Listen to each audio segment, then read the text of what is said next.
May request. May request. Kaya tinanod ko na I heed to the request. Inaprobahan ng Department of Justice o DOJ ang hiling ng Kongreso na ilipat sa kanila sina Cassandra Leong at ang kapatid ni dismissed Bamban Tarlac Mayor Alice Go na si Sheila Go. Ma'am, baka may gusto po kayong sabihin lang. Ma'am, any word? Ma'am, ililipat po sa... Ano masasabi niyo lang po? Kaya naman kanina ay dinala na ng NBI sa House of Representatives si Ong at sa Senado naman si Go.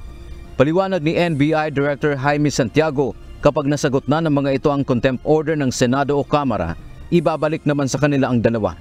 Tiniyak din ng NBI na hindi pakakawalan ang dalawa dahil may nakahain sa kanilang mga reklamong kriminal tulad ng paglabag sa Immigration Law, Passport Act at Obstruction of Justice. Yung sulat ko ng turnover, merong pasubalik na sila ay charged ng criminal cases. So kung gusto na nilang i-release, they should be released to us. Unless nakapag-file na sila ng bail bond dun sa criminal charges na ipinay namin.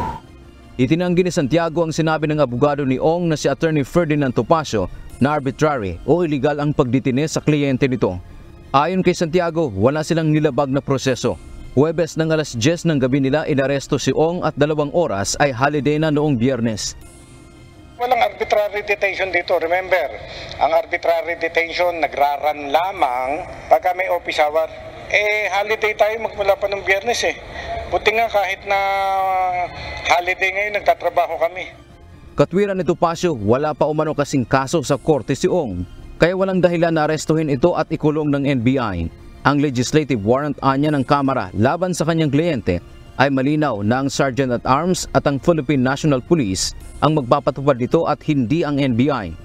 Ang nangyari po rito, pagdating sa airport, dinala sa BI, kinuha ng NBI. Anong legal basis ng NBI para arestuhin si Cassie Leong? Wala. Bakit wala? Dahil walang kaso si Cassie Leong na nakafile sa court.